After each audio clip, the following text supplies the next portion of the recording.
Greetings, Strayer University students, especially students in EDU 533, Instructional Design and Development. Greetings, this is Professor Nguyen.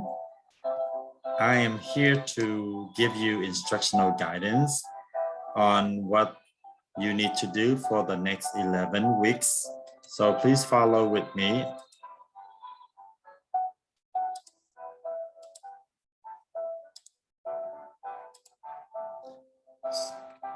So again, this is EDU 533 Instructional Design and Development.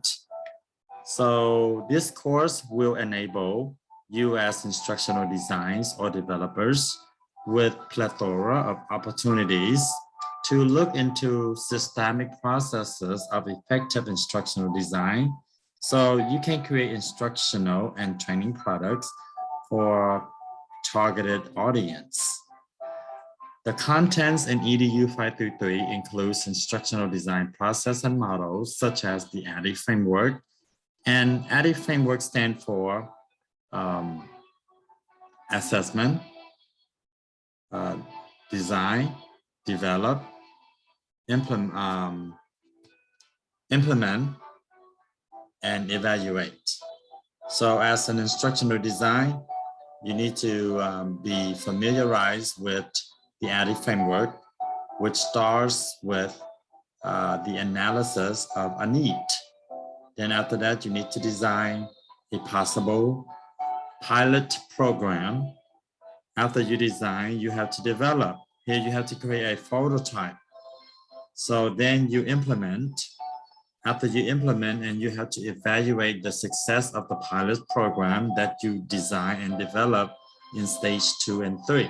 So be able to understand the ADDIE framework, make connections between learning theories and instructional design, understand the relationship of technology to instructional design, application of the state and national standards. So like in Georgia, for K-12, they have to use the professional standards of excellence. So teacher needs to understand those standards and be able to develop instruction that are applicable to the needs of the students. So this is the course outcome. So by the end of week 11, you as instructional designer can conduct a needs assessment, learner analysis, contextual or job or task analysis to guide the development of a learning experience. By the end of week 11, you as an instructional developer can determine the objectives, potential content, assessments, sequences of instruction to develop a learning experience. By the end of week 11, you as an instructional developer can design a meaningful and aligned learning experience that integrate with objectives, content, instructional narrative, learning activities, and assessment. So these are our 3 learning outcomes that I expect you to accomplish by the end of week 11. So as a facilitator or instructor of EDU 533 Instructional Design and Development, I expect you to navigate the course as often as possible so you can be familiarized with the content of the course. Read the course contents. If you don't read, you will have a hard time understanding the assignments. Host quality discussion with substantial feedback for peer discussion.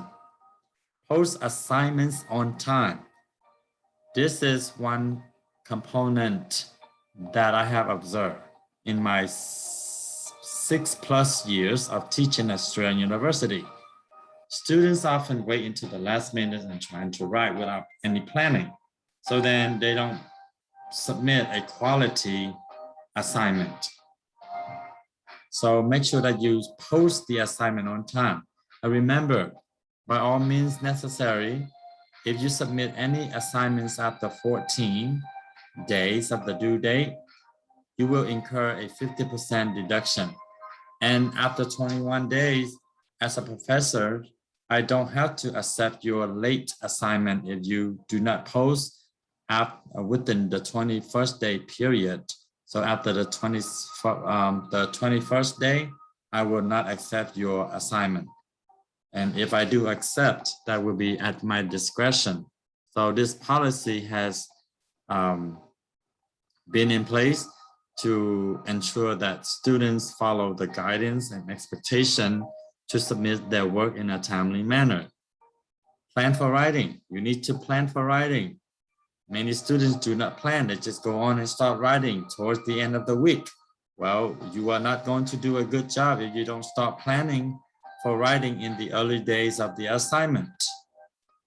As a student of Strand University, you have access to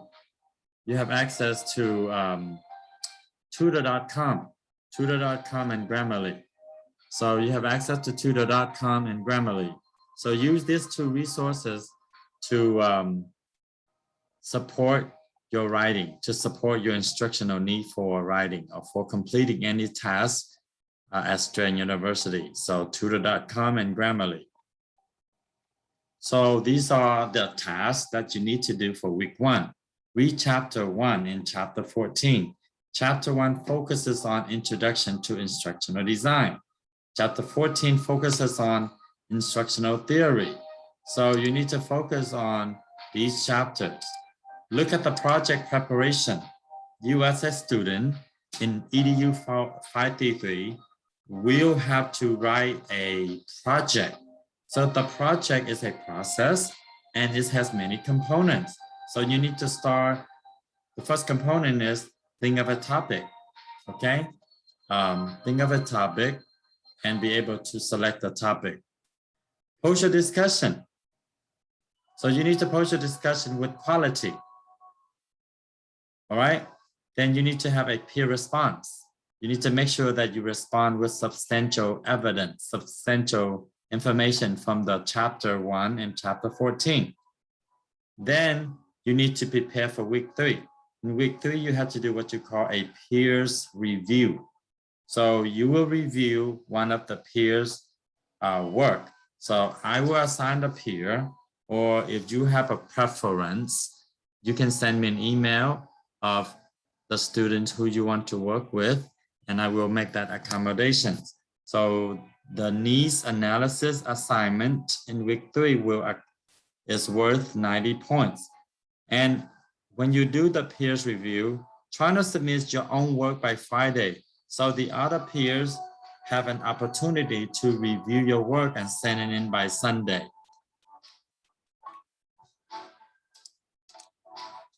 So I want to show you an example of the discussion question. So once you are in your course module, you click on discussing week 1. So then it will prompt up with the gray writing, and it has 3 of the bullets. This is what you need to respond to. Respond to this. Do not copy and paste and trying to respond like you answer the question, but read the bullet, read the question, and restate your answers. So the first one talking about introduce yourself to peers. Explain how something you have that is unique and why this unique experience help you with your current and future career. Then you need to share the chosen topic that you will write for your project in a 2-sentence summary. Then after that, you need to identify a learning need.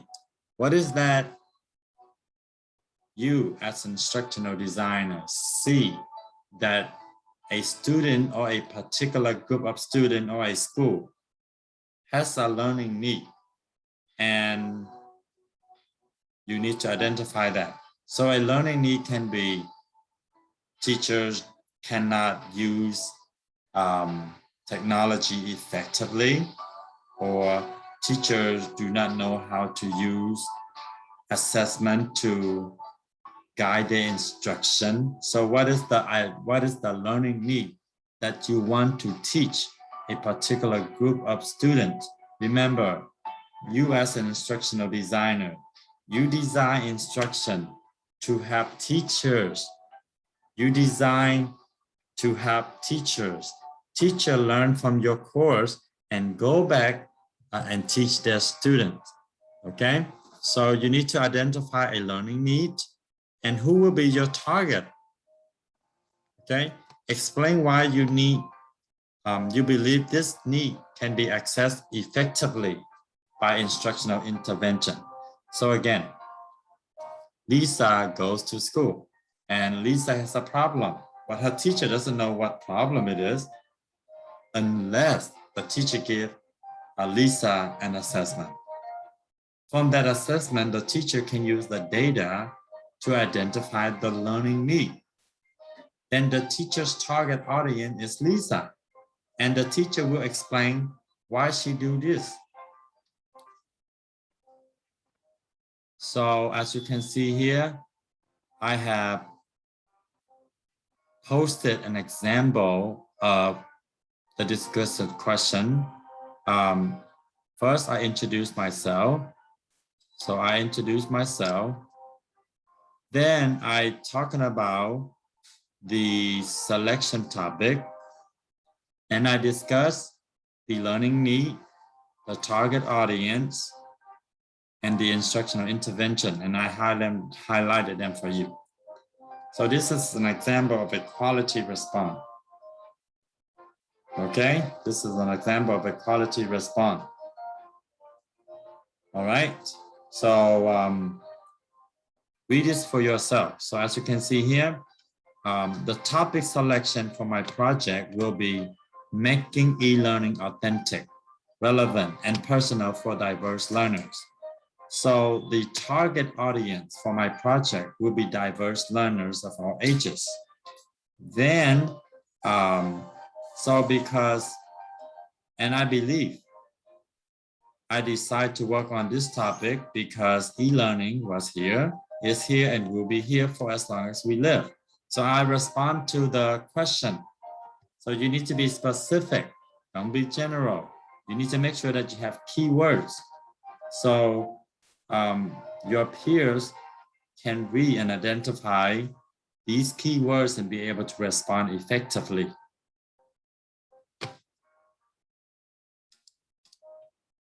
So then after you have done read chapter 1, chapter 14, look at the project preparation, do the discussion, prepare to look at week 3 peer review of needs analysis assignment. So for this week, for week 3, you have to conduct what you call a peer review. This is where you give feedback to another student based on his or her potential need analysis of a potential learning problem. So in order to do this, you need to know what is the needs assessment. So again, the ultimate goal of a needs analysis or an assessment is to determine the current,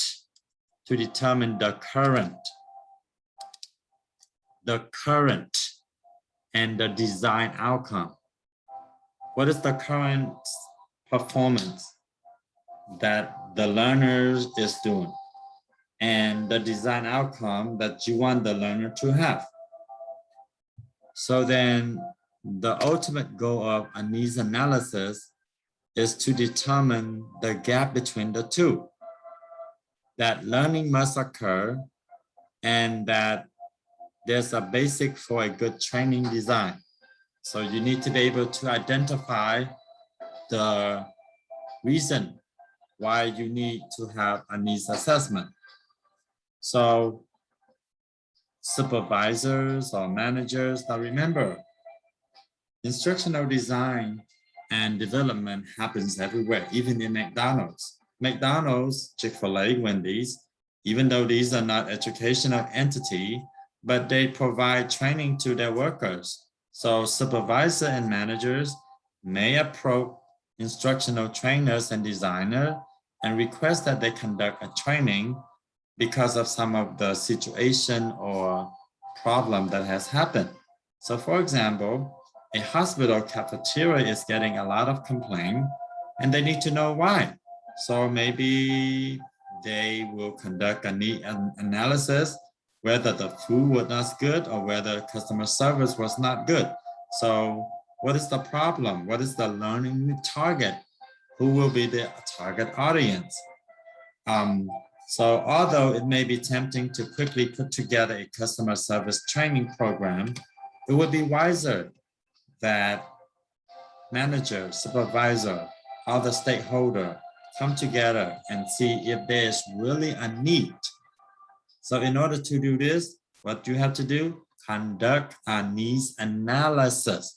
If not, managers, supervisors, stakeholders, company will waste a lot of time and money.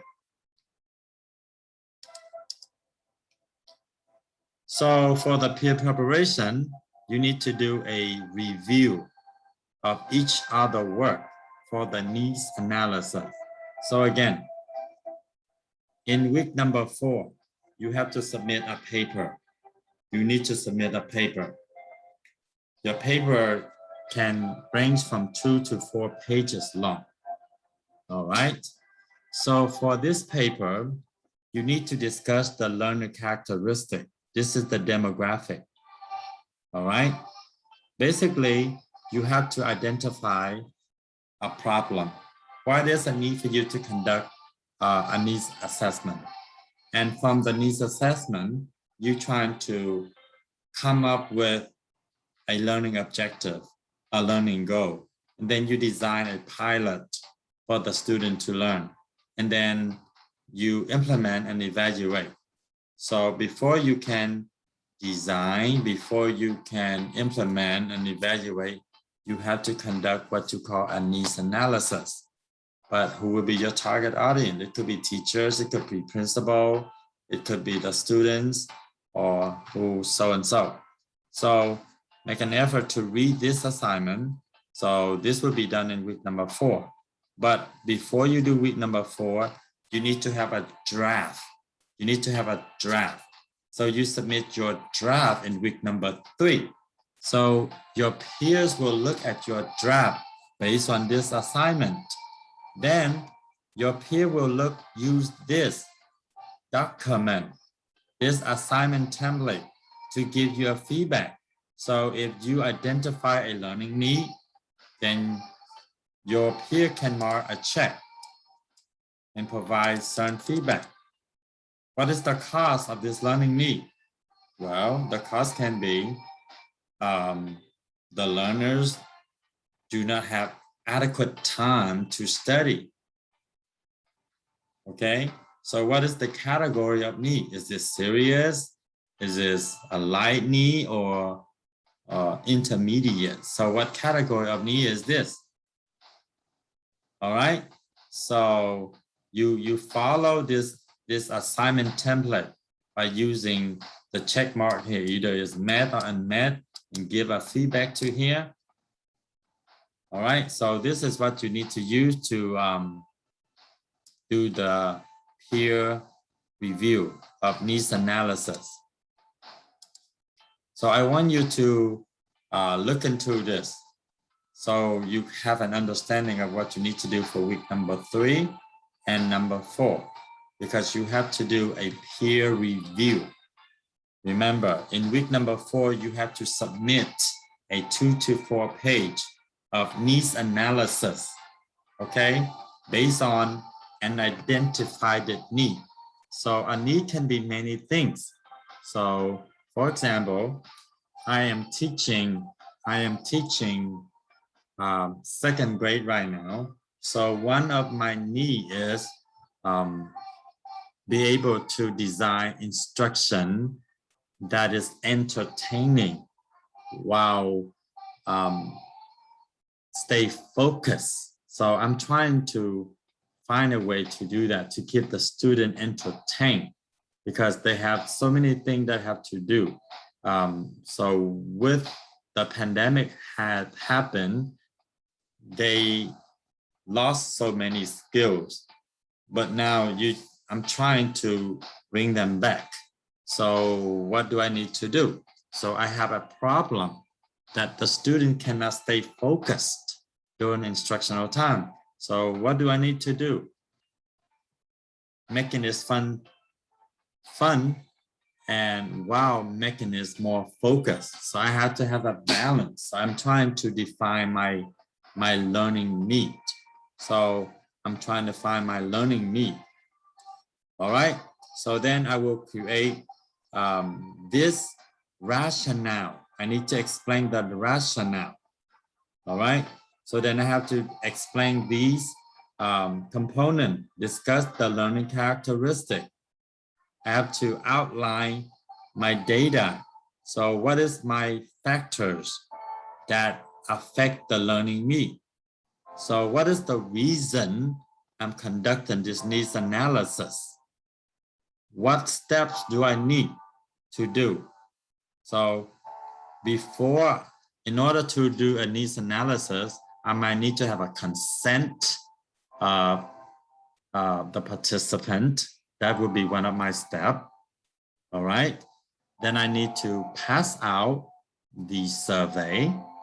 Then I need to tabulate the survey. So these will be my task analysis. These will be my steps. Then after that, I have to look at the current state versus my desired state. Then I have to look at the learning theory. So based on the identified learning need, what learning theory is applicable to a potential new project, a new program that I can use.